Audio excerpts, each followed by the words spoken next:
too, and this is about how do I make decisions. And when I was going through it, in your period of life, I never really thought about if I made better decisions, I'd be more effective and I'd be more successful.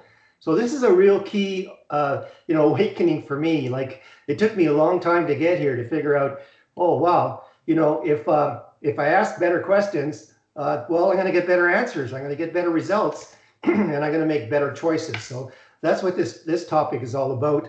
And what I'm going to do as well is that because of assignment 2, we're going to revisit a little bit of topic 1 around, how can I be, a good manager? Because that's part of it in terms of, what's your management style? And I want to cover that off, and I'm going to give you some important hints around, how to look at this thing. And we're going to discuss assignment 2. All right. So just a little bit of background right now in terms of the pre-assessment. Most of the class finished. There's only about 2 or 3 people that still haven't updated their pre-assessment survey. So I'm waiting for that, and I sent an email out to the people that haven't done it yet. I marked participation 1A for all that was submitted, and I started on 1B, so I'll be finishing that piece. And today the teams are finalized. So if there's anything else that you need to do, you need to get a hold of me. But right now it's really thinking about, topic number 3, and 2 of your participation activities of 3A and 3B will be team participation activities. So I'm asking you to get your learning team charter done. And what the learning team charter done, getting it done is all about is that normally what happens is that the teams come together, and I don't hear anything until about midterm. And why midterm? Well, the pressure's on. And if there was anybody that wasn't doing their contribution, then finally the people that were carrying the whole load, they're stressed out because they have more and more priorities. And the whole team charter is to get around that, is to really get into a contract amongst each other.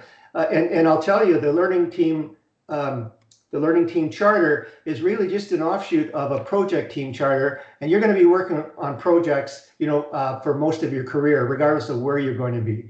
So that's key, of importance right now. So just before we get started, then, if anybody wants to unmute and ask me a question, I'd be very happy to answer. So any questions at all? Okay. I'm going to look at the chat here as well. And if you want to, input to the chat, you're more than welcome to do that. And I'll be trying to check it all the time. Just remember, sometimes that I for some reason, the system mutes me. And if I do mute and I'm looking at my slides and you don't hear me, please unmute and let me know. I just had a really good question here. How, can we have the list of names of our team members?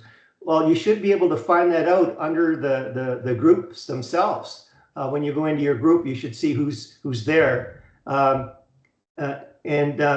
again, if you can't find a way to contact them, email me instead of leaving me these notes now, because we're going to get into the webinar. But email me and let me know, and I will send you emails as well. But we'll go from there. But it should be obvious who your team members are when you go into the group in Blackboard, and then go to the class and contact them. Okay. But thanks for that question.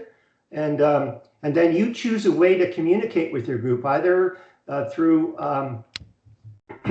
through a Red Deer email or various different applications. But the thing is, when you're doing real work, in terms of contributions, I want you to use Red Deer Polytechnic email, so that we have an audit trail about who was asked for what and who produced what, and then that way, if we get into any conflicts, then we can analyze that quite easily, right? But if you're using an application, then I have no way of kind of following what went on.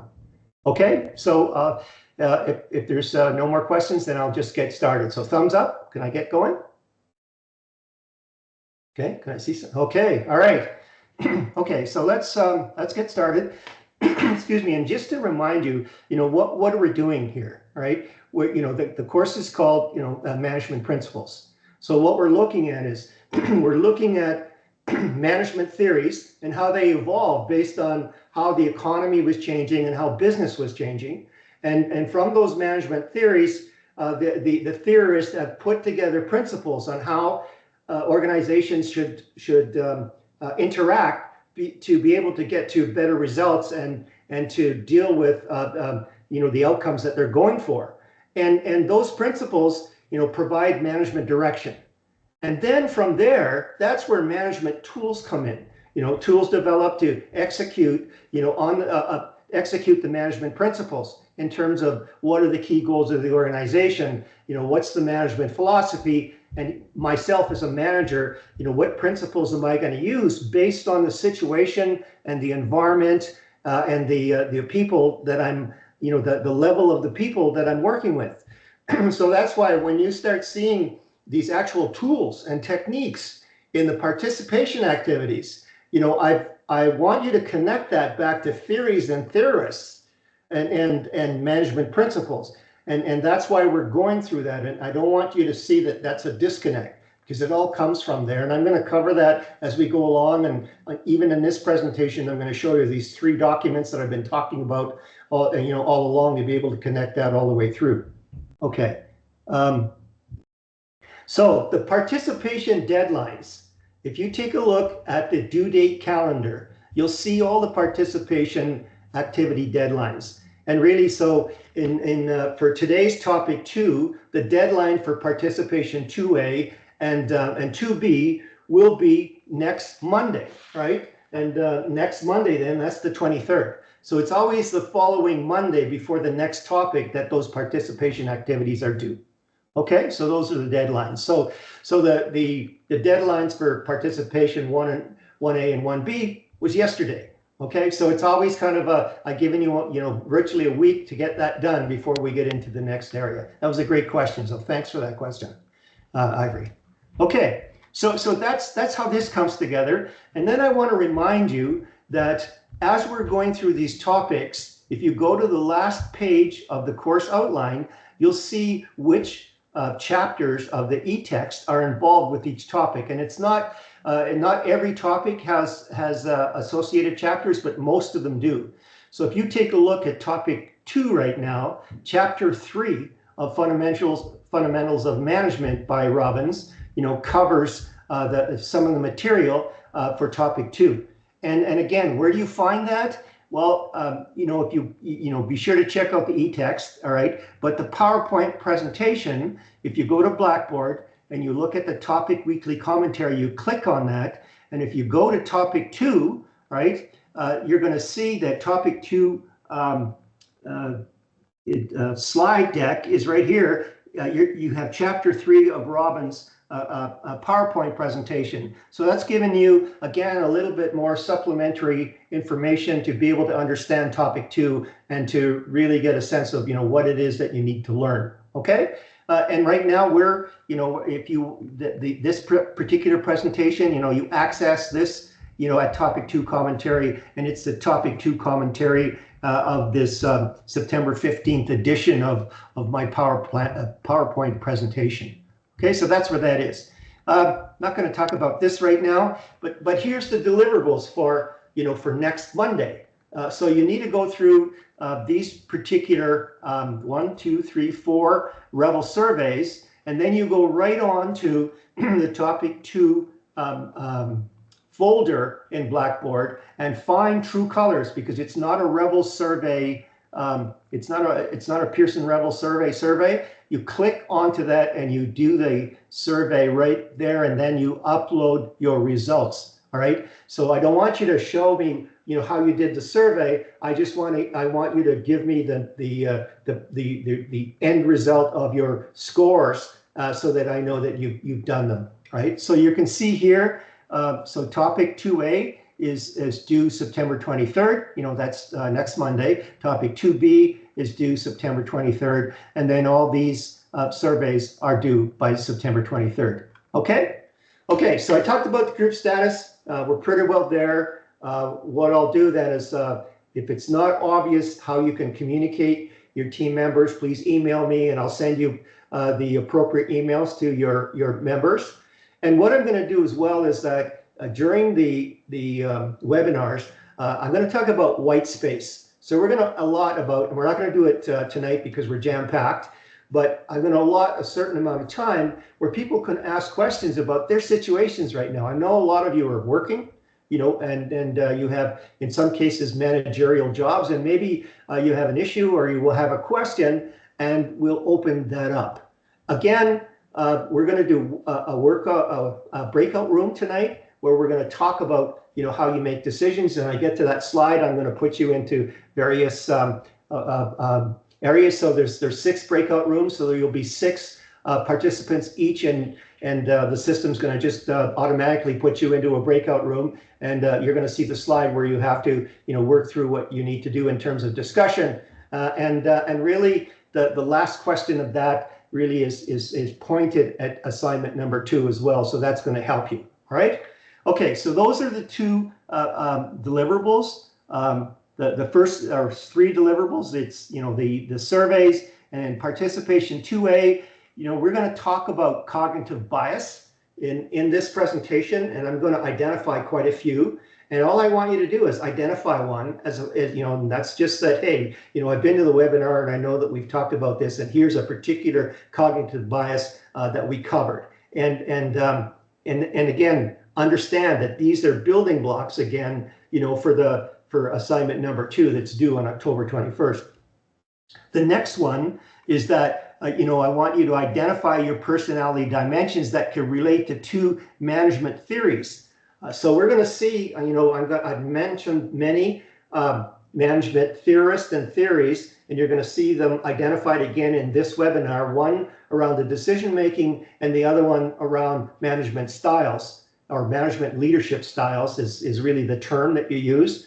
And you're going to see what theories or theorists are associated with that to give you some good background in order to answer participation 2B as well. Okay, so that's where that is. All right, so let's just talk about decisions in general. It's all about making good choices. And, you know, all your good choices that get to be aligned really gets you to the results of, you know, the outcome and the goals that you had prepared for. And if you want to know anything about making good choices, you know, study economics. And I know some of you, you know, in your second and your third terms of the program, you know, you've taken microeconomics, and the study of economics is all about good choices. And what you need to do, there's a term called opportunity cost. And when you start thinking about what you've given up to get, all right, you know, you landed on a particular choice, a particular decision, but you've given up something, and that's the next best alternative, you know. So what you're getting versus no, what you're getting is at the expense of what you have to give up, and that's what they call opportunity cost. And the thing is that another one, and we're going to keep going through this, and through my background in total quality management, you know, this was a real good training in terms of, if I'm going to look at a decision, I'm going to look at least 3 alternatives, and I'll talk about that many times as we go through this. But isolated choices without comparing it to other alternatives just gets you into mediocrity. You know, it's mediocre. So really what you need to do is take a look at a good number of alternatives, and then know what the criteria that you've chosen to make a good decision, you know, what does the outcome have to look like? I call those critical success factors, and that's what I've taught in strategic planning. And, you know, we're going to talk about that a lot, you know, when we get into topic 9.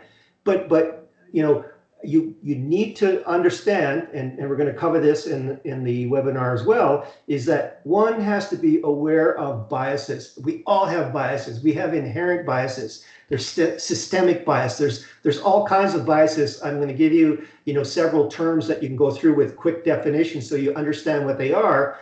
But if you logically take a look at, you know, making decisions in the appropriate way using several alternatives to compare, then chances are you'll get through and go beyond the biases to make the right decision. And last but not least, Organizations that ask the better questions result in having better outcomes. And what I'm telling you here is you can see this this area right here on the slide. You know, we're going to learn about bounded rationality. You know, oh, by the way, that might even be a test question. Bounded rationality is the decision-making process where, you know, if we just try to make a decision and we don't really look at the alternatives, that's a term called satisfice, right? We're really kind of not looking at optimizing where we're going. It was like, hey, we can get this and let's move on. But normally what happens when you satisfice is that you will strand, your process, or, you know, you'll get to a certain point and then you'll hit a barrier and you'll say, oh, why didn't we think about this particular barrier? And it's because you got out of the blocks too fast. You know, you decided, let's make this decision. We'll get it done and go away. But you haven't looked at your criteria. You haven't looked at the implications of not meeting your criteria, and you haven't compared that against various alternatives to get the best, the best way of optimizing that particular decision that you're going to make, right? So this is so critical. And the thing, your future depends on this. And how you're going to bring value to any organization is that the better that you can make decisions, the more value that you're going to bring to your organization, and the more fulfilling that your career is going to be, and the more success you're going to bring to your career. So that's what that's all about. Okay. All right. So in order to do that, again, it gets down to having different decision-making styles. And oh, by the way, again, this is part of assignment number 2. There's a question about that. And there's 4 main categories. There's a directive style, an analytical style, conceptual style, and a behavioral style. And in myself, my predominant style is more around the conceptual style. I'm more of an idea person about having a vision and going through, and I rely on a lot of my intuition. But then my fallback was behavioral style, because I always believed in the team and how everyone could make a contribution to that team. And so that it was always about, well, what's the implications on the team? What's the implications of the stakeholders of the outcome? All right. And then analytical, well, my background is engineering. So those are more of my 3 predominant ones. And oh, by the way, so as I was moving up the ladder, so to speak, in my career, I went through a lot of these surveys that you're doing right now with Revel, Pearson Revel. And I remember going through a particular survey about my style of management. And then after that survey, it was analyzed, and then I sat down with 30 minutes, with basically a psychologist. And this is what I was told. It was a real revelation. He's saying, Gary, you're a pretty good guy, and you really think about the behavioral side of getting things done and whatever. But you know what? If the end of the day is 5 o'clock and it's 4 o'clock and you still haven't got to the results that you want to get to with your team, you're an autocrat. You're a dictator.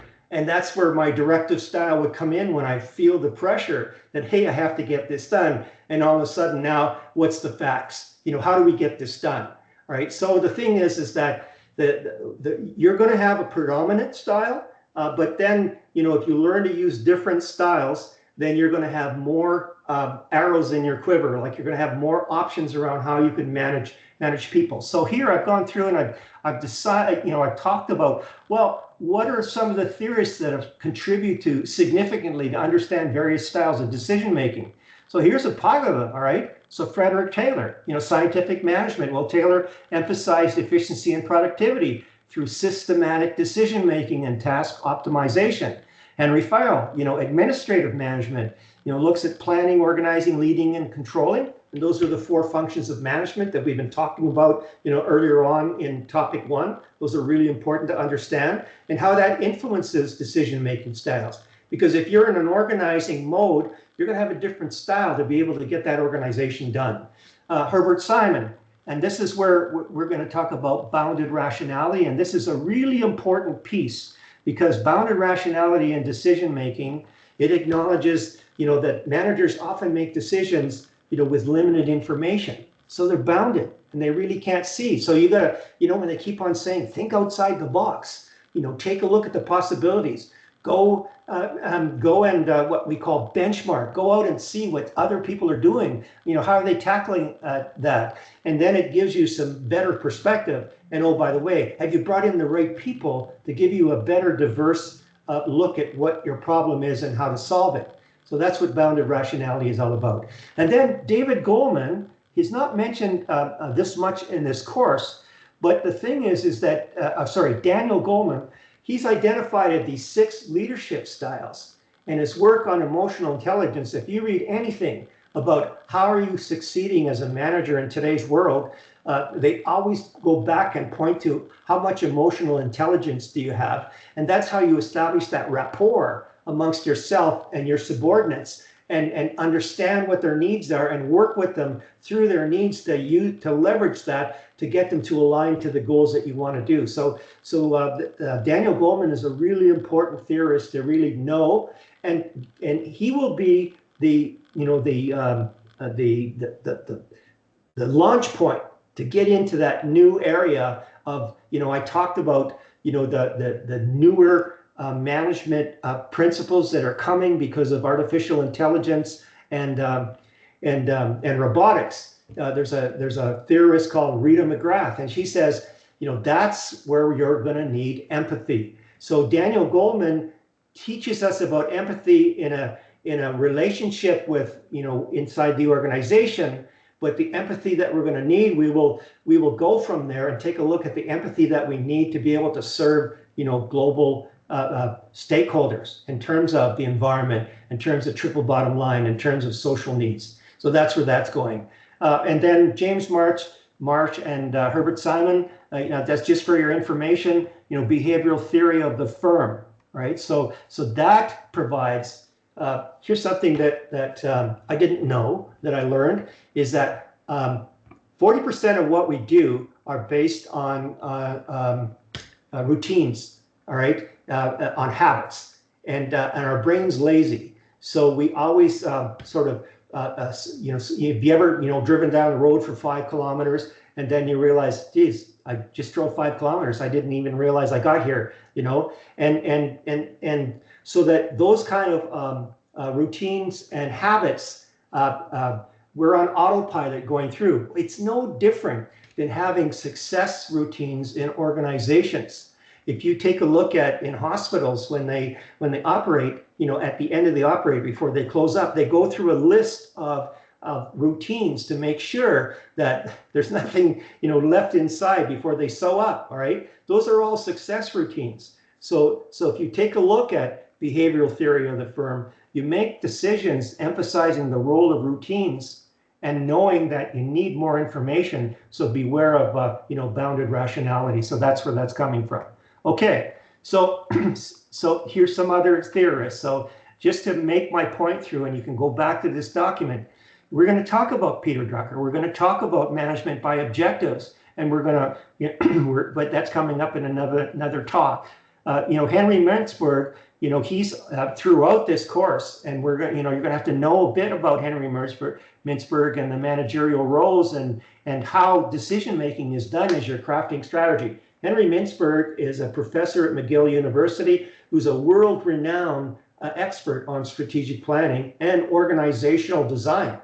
So he's got a lot to say. And then we're gonna do one piece around Hersey and Blanchard on situational leadership theory. And again, the answer is it depends. If the situation is different, the environment creates a different condition where the situation is different, and you have a different level of capability of an employee, well, then your management decision making is going to change based on your management leadership style as well. So those are the things that that you need to be aware of, and if you hone that, then you're gonna be in that top 20%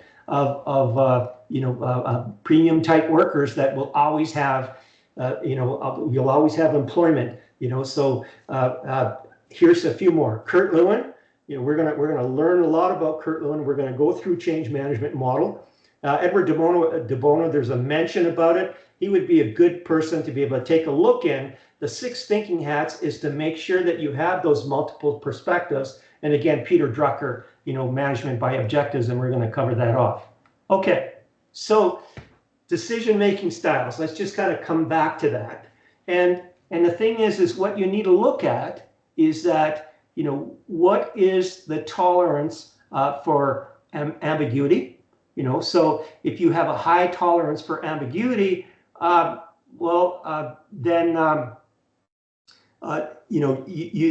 careful decision maker, data and info driven. If you've got distance, and then if it's low, then you've got an efficient, logical, and practical and systematic a way of getting things done. So with low ambiguity, you can tell people exactly what to do. With high ambiguity, you've got to rely on people to learn and work as they go through. And then value orientation. So on this side, you're talking about the technical and the task concerns. On this side, you're talking about the people and social concerns. So now I'm just going to get into detail here a little bit to kind of give you the information that you're going to need for assignment 2. And so you take a look at, what kind of decision style, is my predominant style. And, take a look at these attributes of analytical, enjoys problem solving, wants best answers, those kind of things. Or maybe you're a directive. Well, you expect results. See, you've got a bit of an aggressive nature. Or you're conceptual, you want to look at the big picture and look at the big prize going through. And then behavioral, you're very persuasive, and you want to work through people to get things done. Okay, so now here's some different, like the workings down. So when you're going to go through assignment number 2, you want to know about, well, okay, am I a directive decision-making type of, do I have that as a particular style? Well, it involves quick, clear, decisive actions. Managers using this style prefer structure and control. By the way, okay, Frederick Taylor is a key theorist that brought in scientific management theory. So now you've got, the attributes of this style, and then you've got, the different theory associated with that. So you could answer the questions in assignment number 2. And look where we are. We're down here in this piece, in terms of, scientific management in the early 1900s, post, industrial revolution. So this has been around for a long, long time. And is it still useful? Absolutely, because sometimes, look at it this way.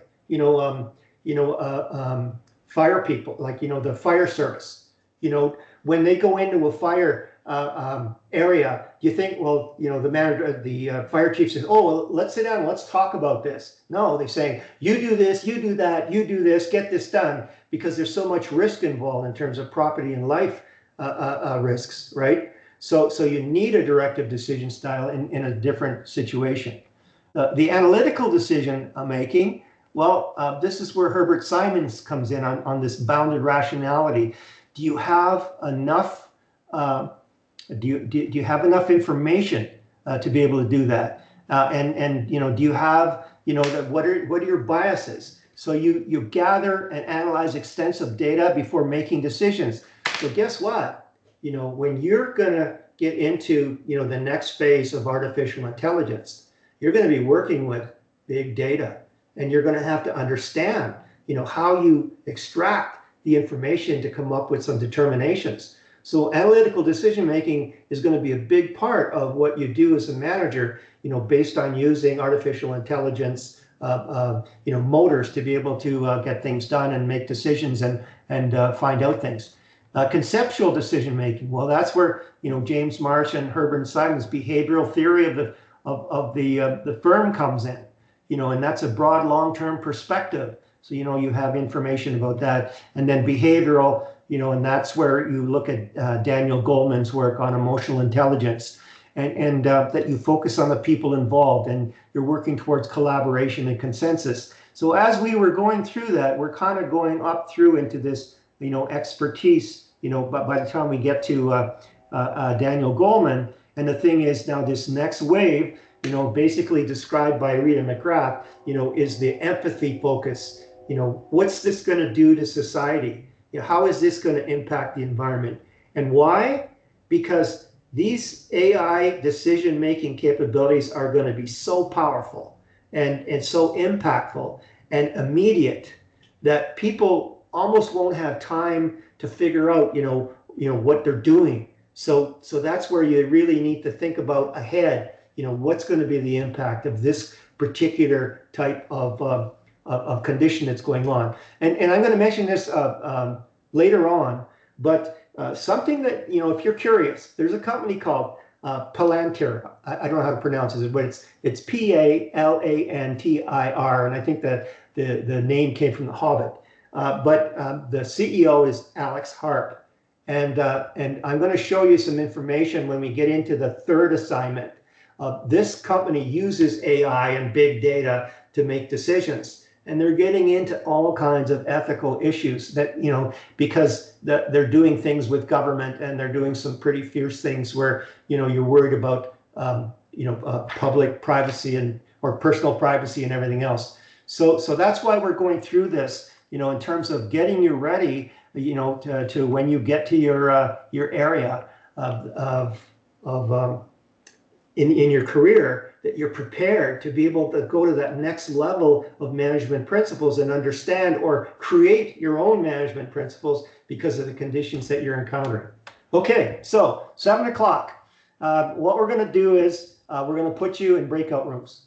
And what we want you to do, and I'm going to leave this, I'm hoping that maybe you have this on your own screens, but I want you to get together in your group. You'll probably be in about a group of 5 or 6, and I want you, to talk to each other about, what's one of the best decisions you've ever made up to now in your life, okay?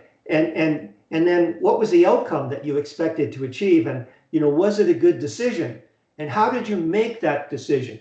All right, and this leads to the whole overall discussion is teaching yourselves what worked for you, and I'll give you some insights into that, and then. If we have enough time, each member to offer up what they think is their predominant style of decision making, from those 4 that we covered. All right. So, any questions before I put you into the breakout groups? Any, unmute and ask a question. Okay. All right. So let's try this out. Okay. And then we're gonna go. How do we do this here now? No.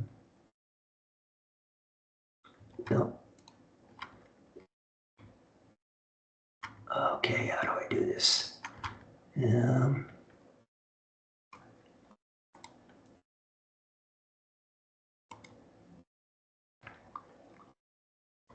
Yeah, and I thought I had this all figured out. So.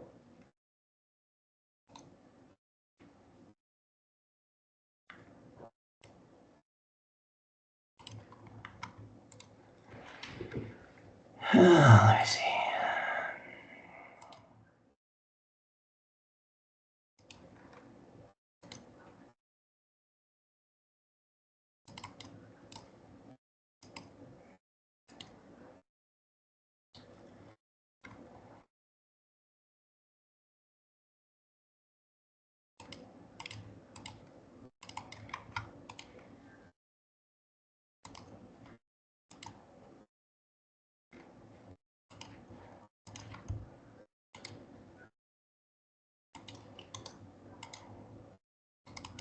Okay, so I can't get this going. I don't know why.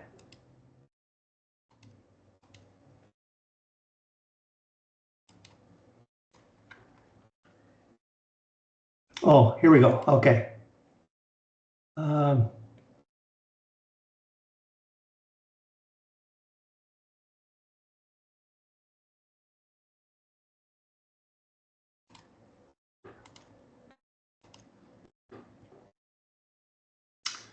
Yeah, I am so sorry here. I just. Okay, I can't seem to get you into the breakout rooms. So,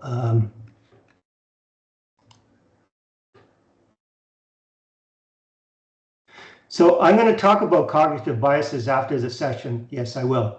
Okay, and they're on the slides. So, but I just can't get you into these rooms here.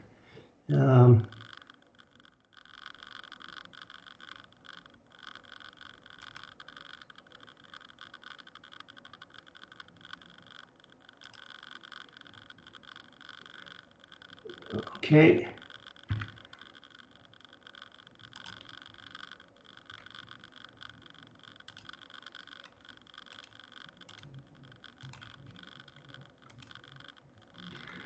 Sorry about that.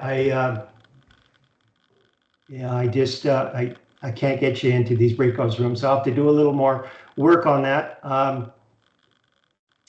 Okay. So how about if I just unmute everybody right now and you ask me questions about, maybe someone could tell me about their best decision. All right.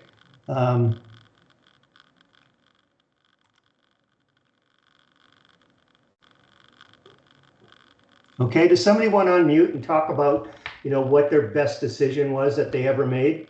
Anybody want to do that, or is that too, is just too risque at this point in time? I'm sorry about that. I thought I had this. I practiced this thing, and it just doesn't work for me.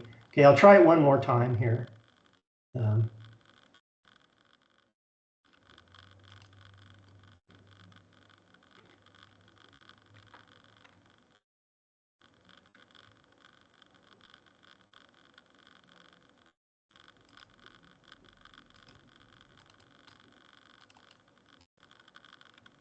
Okay, no, that's not going to work for me. All right, so sorry about that. We'll move on to the next slide, and I'm going to talk about biases.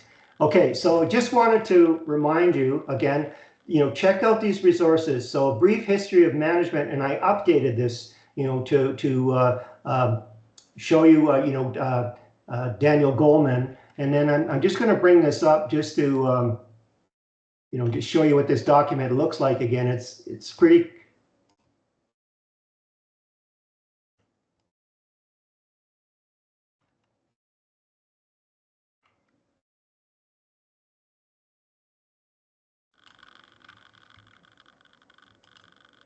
Okay, so basically this presentation here is really, your your base to be able to go through and find out, the different types of theories and that. So I go through this piece and show you again, these are the different types of management thought: classical, behavioral, quantitative, contemporary.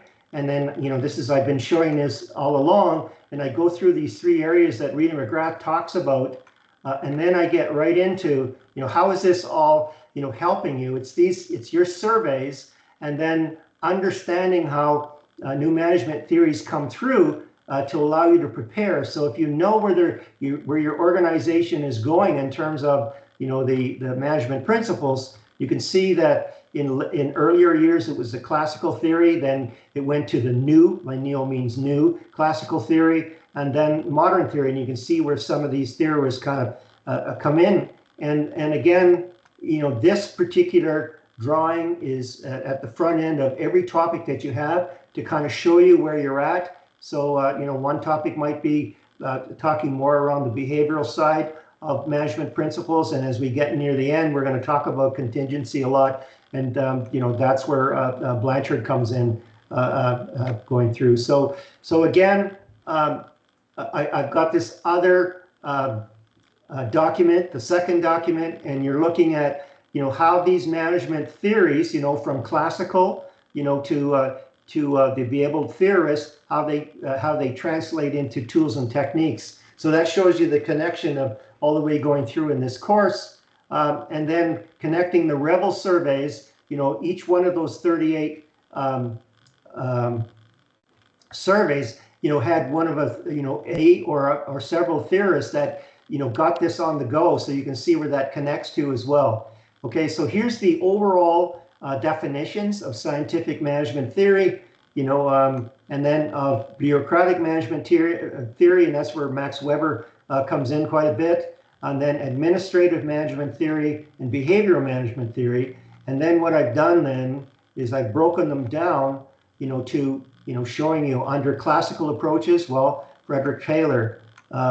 And you can see that I pulled these all out, in some cases out of the topics. So this is the overall, book that or source that you go through to do that. And, what's Taylor's approach is, so that you can get a sense of, okay, do I operate like Taylor's approach, or does that work for me? Or do I really subscribe to administrative theory, and do I kind of align with what Henry Faylo's saying? And then, this goes all the way down. I listed a whole slew of these documents, all right, as we go through, all the way down to,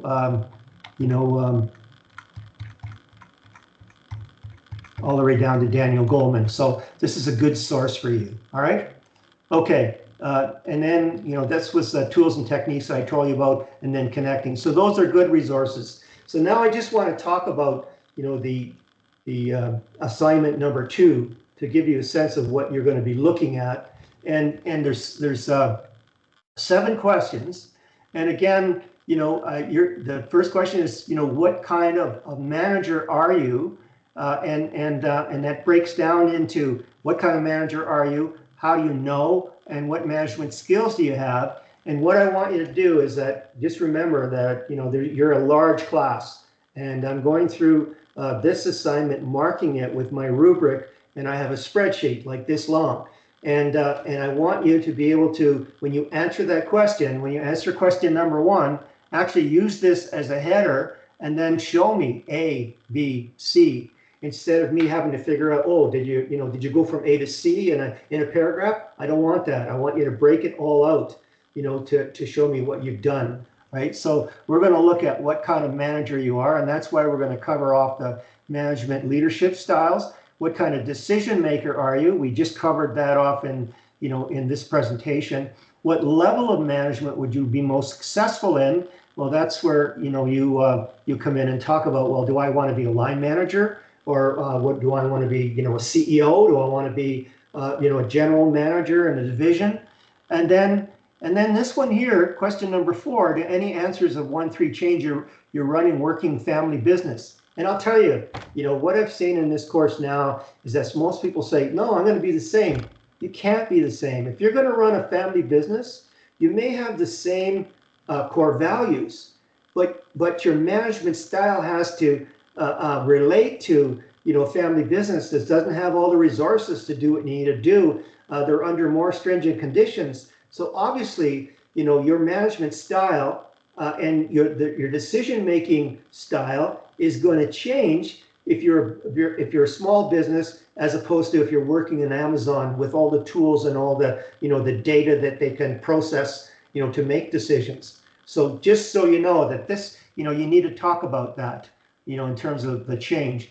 And then whose theories on management decision making. So I've given you all the references in this presentation with those 3 documents as well, to be able to answer these questions in terms of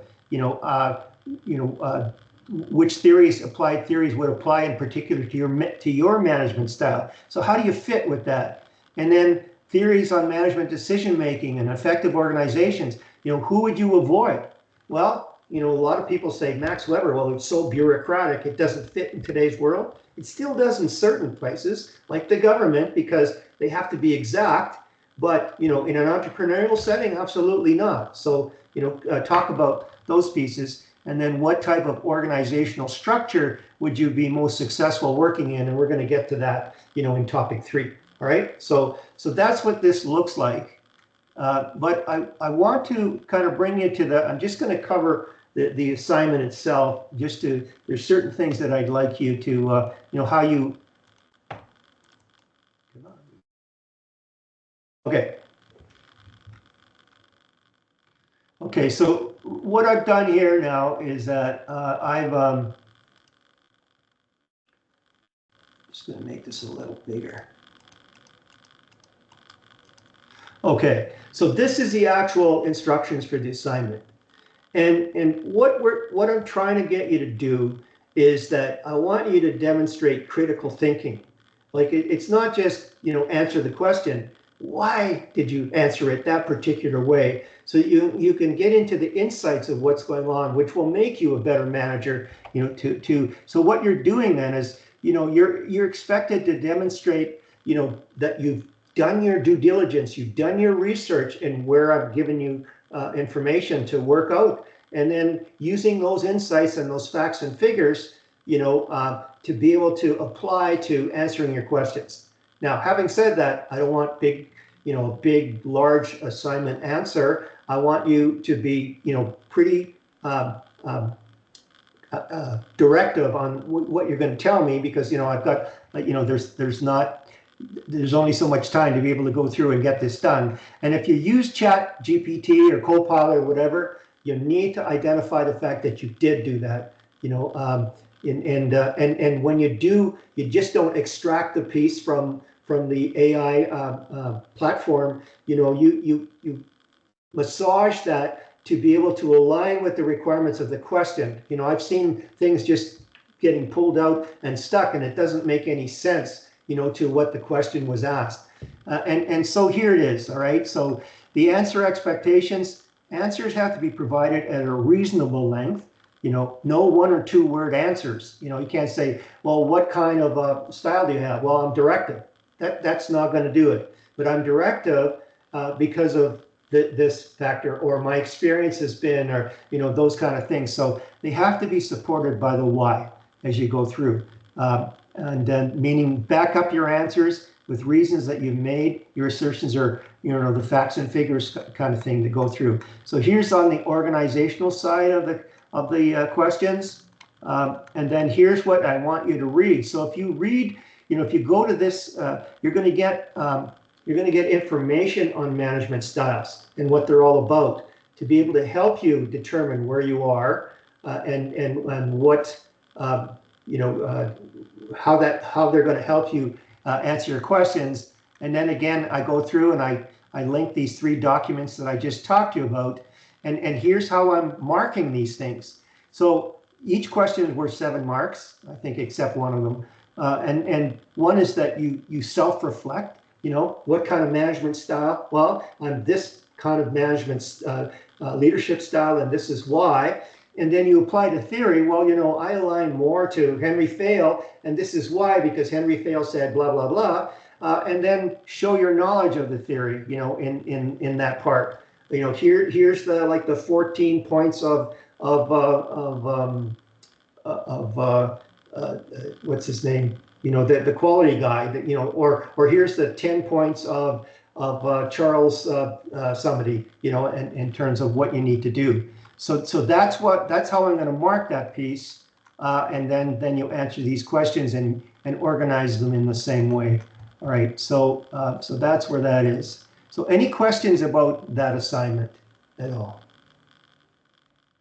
So you could unmute and ask a question.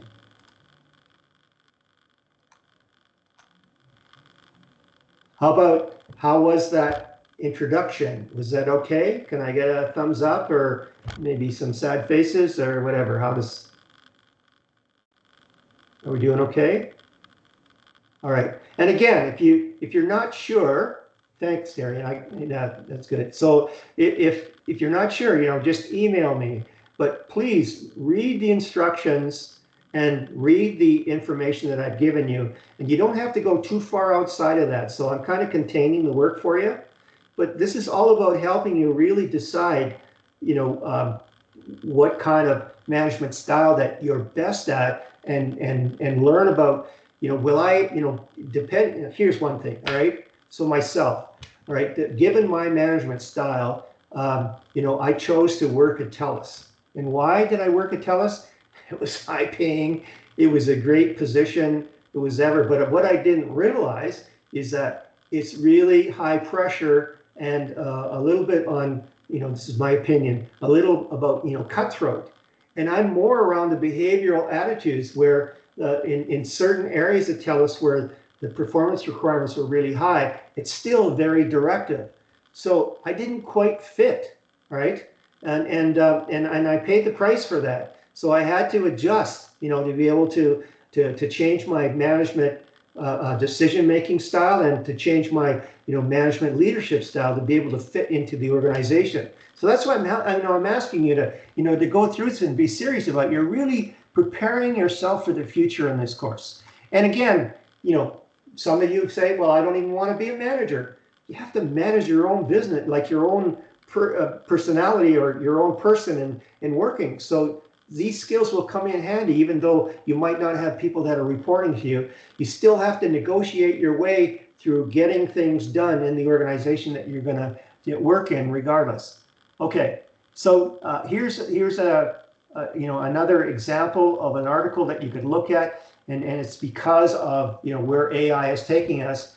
How can AI can help leaders make better decisions under pressure? That's the link, and that article will probably give you a lot of information, and AI can really help you improve making decisions. And in my career lifetime in strategic planning, I did a lot of scenario planning, and my goodness, with AI, you can do a lot of good scenario creations to be able to evaluate. And when you're going to look at assignment number 3, I'm going to show you where I actually went into AI. I went into Copilot and I said, create 4 scenarios around this situation. And I'm going to show you that so that you can see how powerful it is just in myself creating an assignment for you.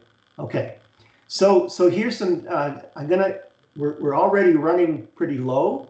So I want you to go through these different types of decision models, but I want to take you, and I'll come back to this, all right? But I want to take you to this other part of I said we were going to look at cognitive biases. So what I've done, and again, there's a participation activity that asks you to just describe one of these. There's several biases, and this is just a list of the most popular, I guess. But there's certain things that in a lot of cases, you don't even know that you're making the decision based on how you're making the decision. Your subconscious is kind of driving you to a certain sense of how to make a particular decision. So look at this. So overconfidence bias. It's tendency to overestimate one's abilities, knowledge, and judgment, often leading to excessive confidence and risk-taking. You can get, some organizations, they have this great amount of success, and then they think that they're invincible, and then anything that comes up, they think they can tackle, and they get creamed, right? So those are the kind of things to worry about. Bandwagon effect. Well, you adopt certain behaviors, styles, and attitudes simply because everybody else is doing it. So you jump on the bandwagon, and you're ignoring your own beliefs, and then you're jaded. You don't really get a sense of, hey, I've got some really good insights around this, but I'm going to forego those because I'm part of the group, right? Confirmation biases, tendency to search for or interpret or remember information that confirms one pre-existing beliefs. Have you ever heard this saying, well, we want to try, going out to customers, before we describe the whole offering. Oh, we've done that before, it didn't work, right? That's, that's a confirmation bias. It's you're discounting, contrary evidence. Now that's not going to work. Now, focusing bias, your tendency to place too much importance on one aspect of an event or situation, and, leading to errors in judgment. You've got to take a look at the whole thing, and especially now with AI, you really need to understand systems thinking. How do the patterns come together? Are you, and you're not just looking at one piece. You're looking at how this, all the interdependencies on what is going to make you make a decision. Framing bias, tendency of people's decision to be influenced by how information is presented rather than the actual content of the information.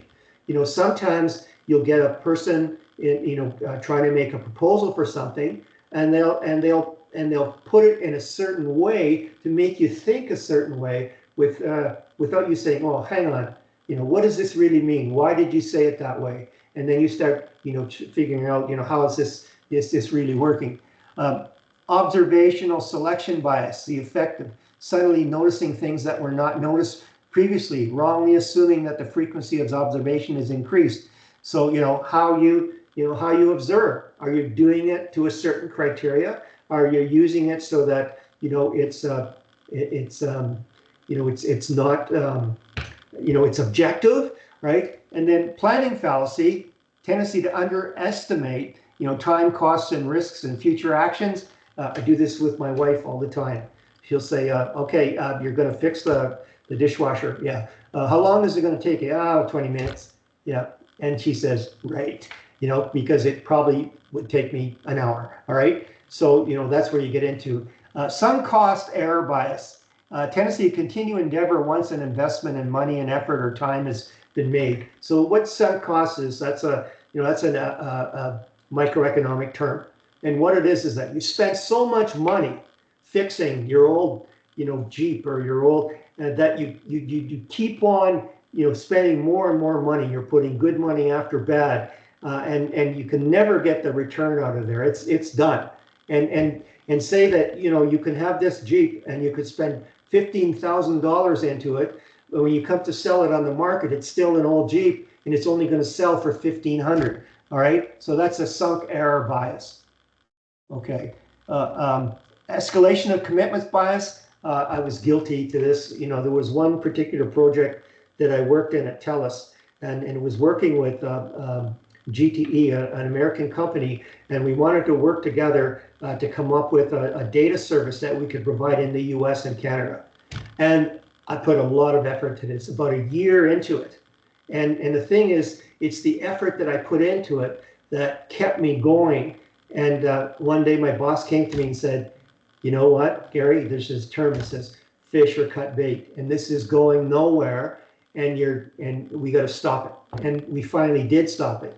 But you got to be careful that if you put too much in an effort, you'll just keep it going because now you've got this emotional commitment, and that's where that goes. Self-serving bias. Well, you only look for information that supports your view, and that's very common in people, and that's why it's best to have maybe a third party look at it, or you look at it versus other alternatives, or so that you can get away from just looking at what you want to do. Hindsight bias, I think that's pretty explanatory. To see events as having been predictable. Oh yeah, I could have told you that. I knew that was going to happen. Well, no, it didn't.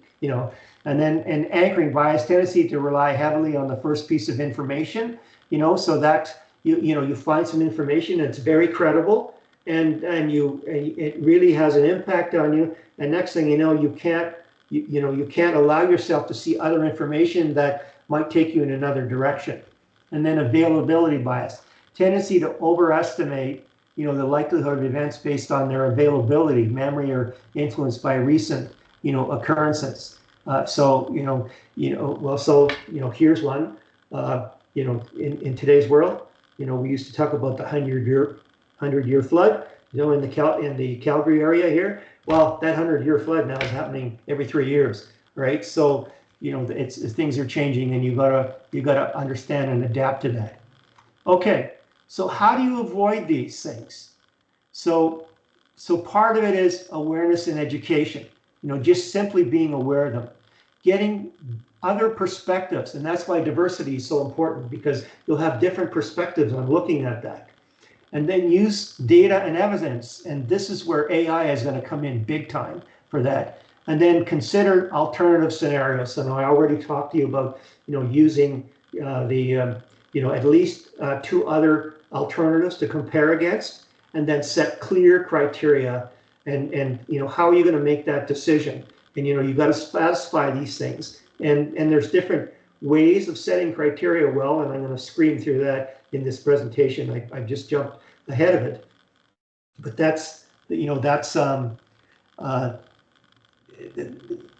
so that will kind of get you to looking at it very objectively. And what I call criteria in strategic planning is critical success factors. What is it that you need to satisfy to be able to be successful when you set a different goal? And when you start clearly identifying those critical success factors, then there are points that you need to hit to be able to make sure that you can complete your goal. So those are the kind of things to do that. Take your time, challenge your assumptions, and not only that, your assumptions, you'll make a decision, and it might be a long-term operation based on that decision. You should be challenging those decisions 6 months later, a year later, to make sure you're still on the right track.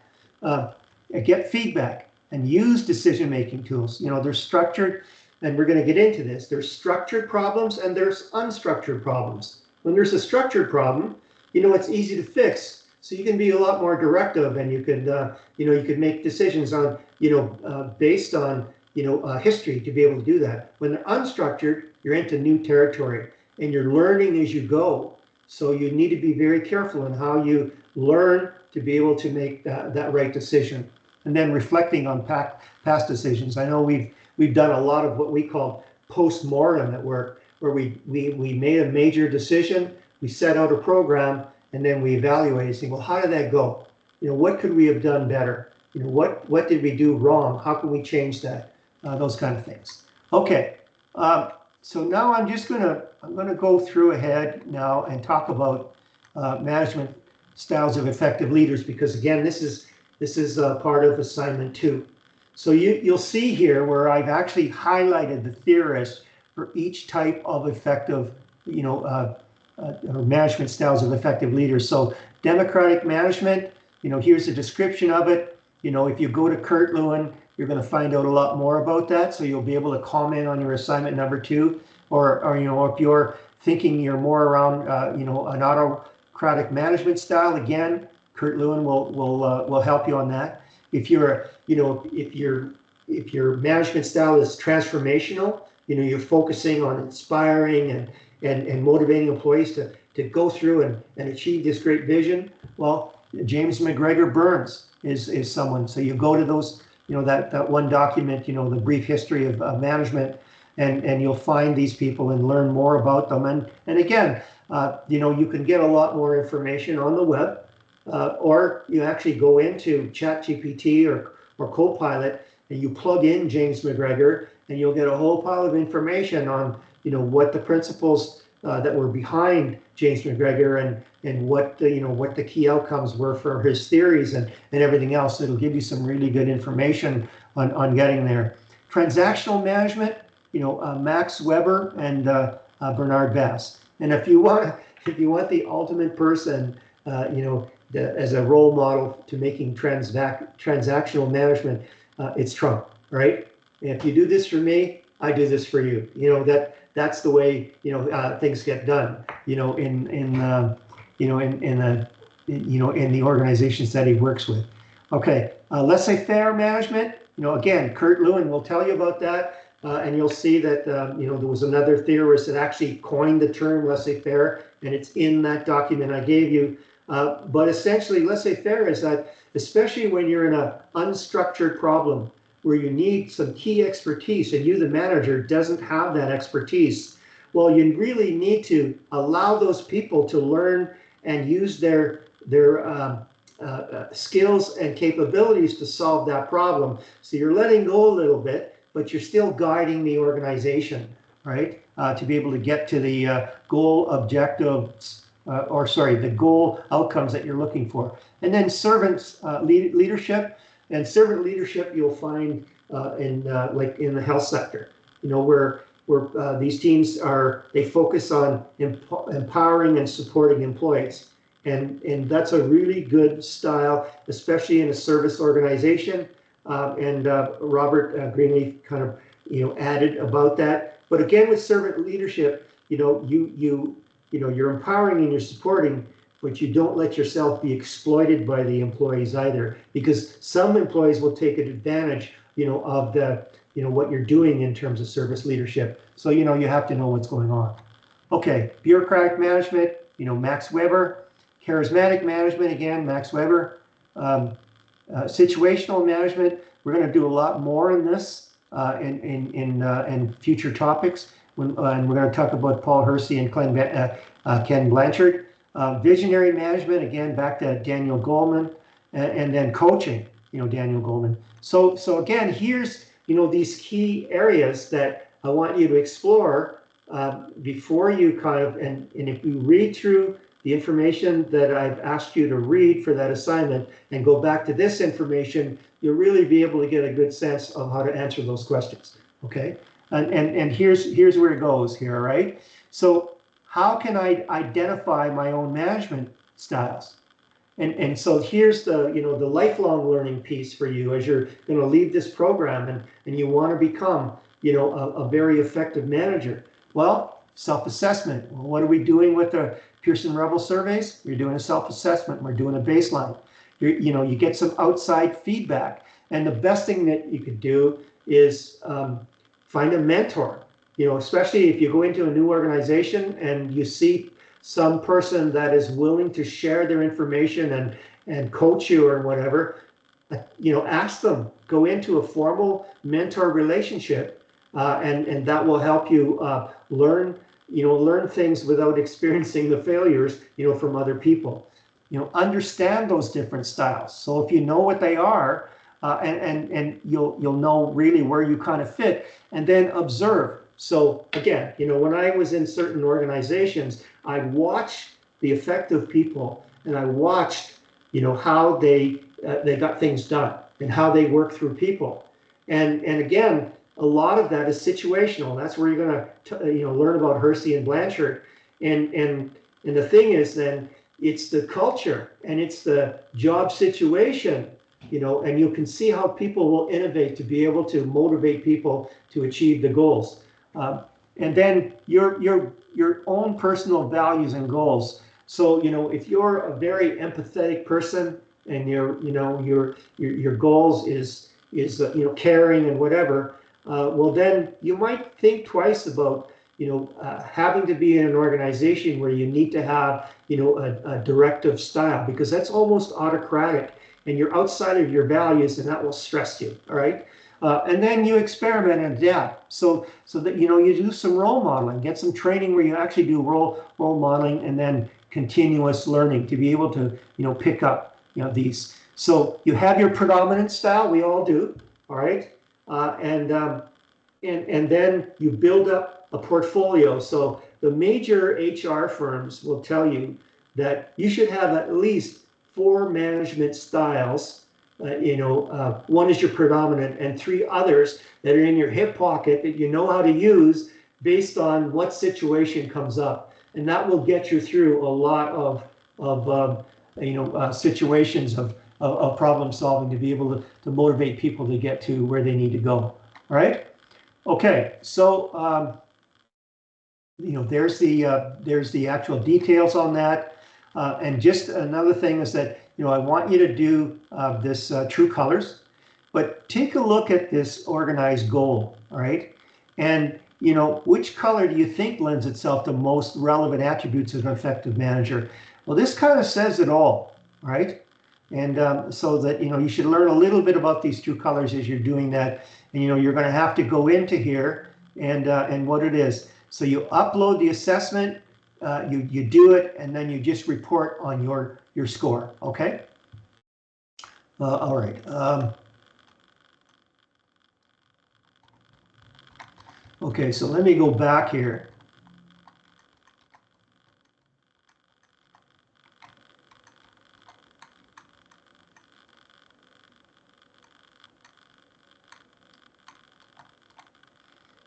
Okay, so I did a lot of talking. Any questions? Anybody want to unmute and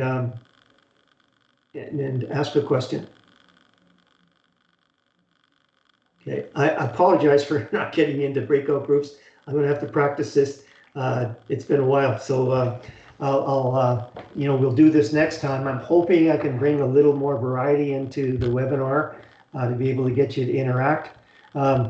So we'll work on that. So now I just want you to just kind of, review these slides. And again, like I said, that, certain areas that are highlighted and maybe emboldened, so that, the garbage can model is is an important way to make decisions. And I've used this, all right? So I've done a lot of town hall meetings where I facilitated. That was part of my, my consulting work, with the company that I have. And what it is then is that, you put people in tables and you ask them to, give you some information about, what do you think of decisions 1, 2, 3, 4, and 5 and why? And then that way, you get that participation. But not only do you get the participation, mainly when you do town hall meetings, is that you're bringing in people that you want to influence and you want them to support your ideas. So I've done a lot of work with municipalities. So we've done, municipality strategic plan, and then we invite the public to review some of the goals and get their inputs.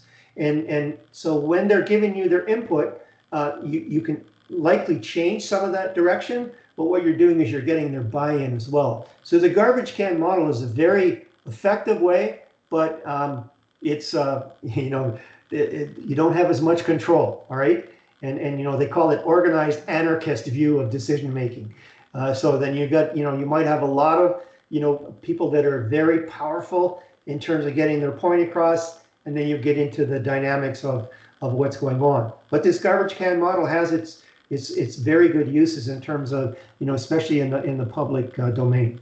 Okay, so I gave you more of a information around what is an organized anarchies. Problem solutions are loosely coupled. Because if you've got many people from different backgrounds, they're giving you solutions and ways of approaching that aren't related. You got to make some sense out of that, all right? And the thing is that you look at, sometimes you'll create opportunities there, or something will come out that you never thought of, all right? So that's a good way of doing it. Okay, so more things about the garbage can model, and then again too, just to know about decision making is different in terms of groups versus individual. All right. So in the group, you take advantage of the creativity of the group, but it takes a lot of time. If you're just making the decision yourself, you can make that decision, you go in. So, you'll be in an employee area, say, well, okay, I decided we're going to paint the lunchroom green. Well, we don't need very much group discussion around that. But if it comes down to, well, we're going to change the benefits, well, all of a sudden now, people want to be involved in those kind of decisions. But here's what I learned though, when you get beyond, 10 people, it's really hard to really get a consensus.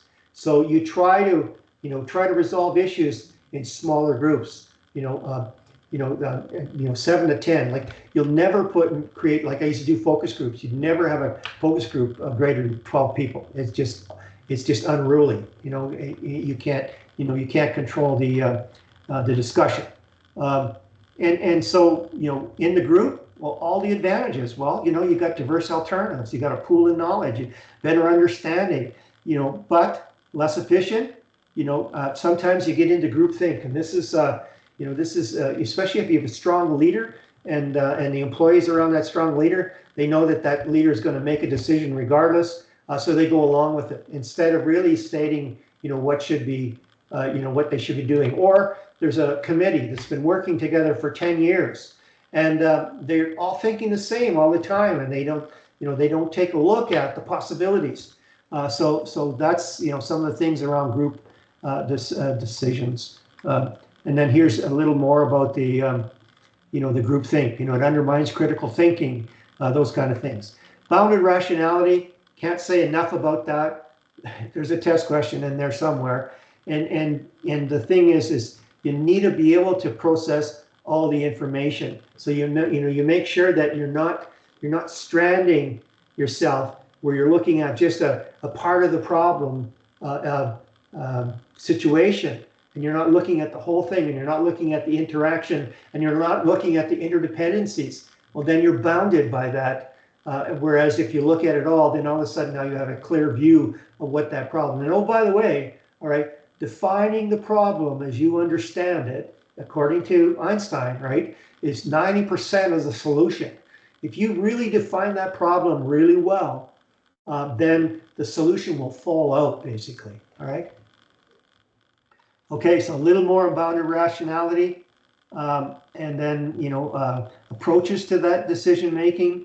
And again, can't say enough. I did a lot of work in total quality management. We always generated at least 3 alternatives. And normally what happens is, if you've got alternative 1, alternative 2, alternative 3, you come up with an alternative 4 where you have the best of the 3 put into the 4, and you come out of there with a better solution. So, there's, and here's what I can tell you is that there's all kinds of problem problem solution frameworks out there. All right, this is how you solve a problem. There's all kinds in the internet. What I'm saying is, pick one, learn it, and use it, and know the impact of it so that you can use it properly, and that will serve you throughout your career. All right, and you find one that is in, aligns with the organization or the career or the industry that you're in, and you won't go wrong, right? And this is just a standard, like what I'm giving you here this is a standard rational decision making process. You identify the problem, the criteria is really important.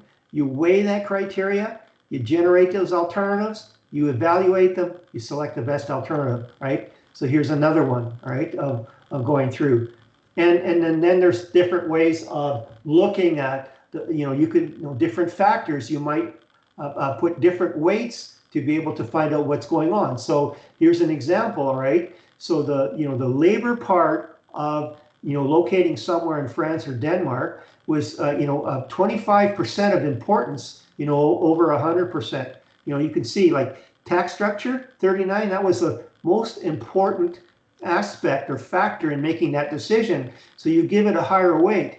So you have a score and you'll multiply. You see how all this adds to 1. So you multiply your weight to your factor, and you get a score. And you can see now with the highest score is that France was the selected decision. Okay. I talked about structured problems and unstructured. So structured problems are, well, here, example, returning a smartphone. What are the steps? Well, it's a routine thing. People bring back their smartphone for repair. There's a certain thing. So that's structured. So, you can make really quick and sort of more directive decisions on what's going on. If you have an unstructured problem, well, basically, no one knows, say, what's causing a high reading of radon in a basement. Well, then you need a couple of scientists to go in and do different studies and tests, and so that's unstructured, so that the information is not complete. So you need custom-made solutions, and it's a different approach. But here are the conditions. Some things are certain. You got to know what the risk is, and then some things, you just don't know what's happening. And you do that. I'm not going to talk about this making decisions uncertainty, but if you go to this video, it'll totally explain how to work this. All right, so you can go through that. I talked about biases, and then I just want to show you where AI is going in decision making. All right, so one is you start with what's happening in my business, and you describe that. And then you diagnose it, so you can know what it's all about, to the point where now you can start predicting what could happen, and then when your predictions are really good, then you can say, here's what we're going to do in different situations that come up, prescriptive.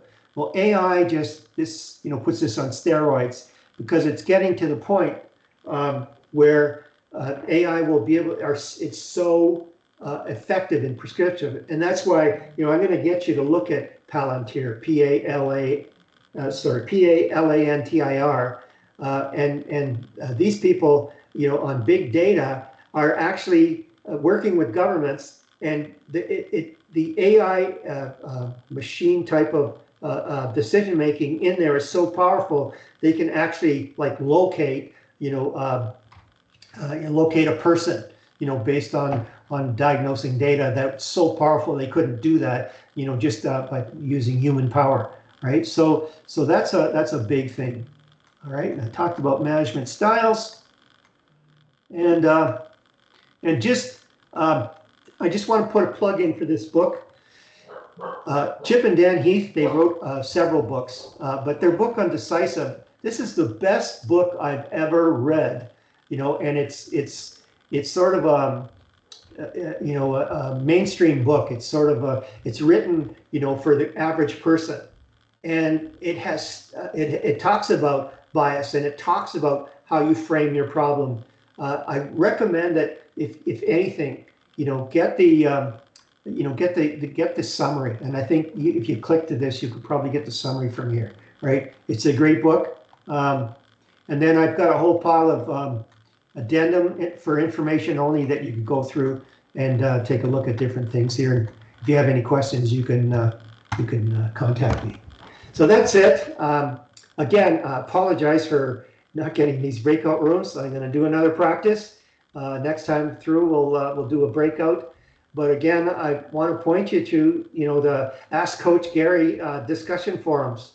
Please drop a few things in there to be able to ask me on different things. Or if you just send me an email, I'll answer the question and I will put it on the forum for everybody's, and put a link to the, to the answer for everybody's benefit. Okay.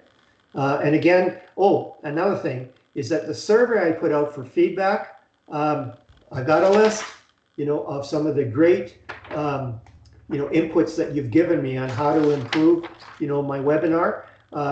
It might take me some time, but I'm going to work at it, and I'm going to try to make these webinars as engaging as possible. And again, if you do have ideas, just go to that survey. It's the announcement is there in Blackboard announcement. It's anonymous. It'll allow you to give me some feedback, and I really appreciate it. I got some really good background feedback on this and recommendations. So I hope to use them as we go through.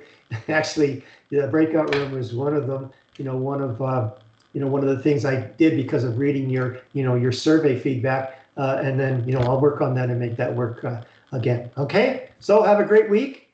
So now you've got if you look at the pages on this presentation, the commentary presentation. You know which Rebel surveys you have to do. You have to do the True Colors survey, which you click on right on the topic, and then do participation activities 2A and 2B, and they're due on Monday next week. Okay? All right. So have a great week, and we'll talk to you later.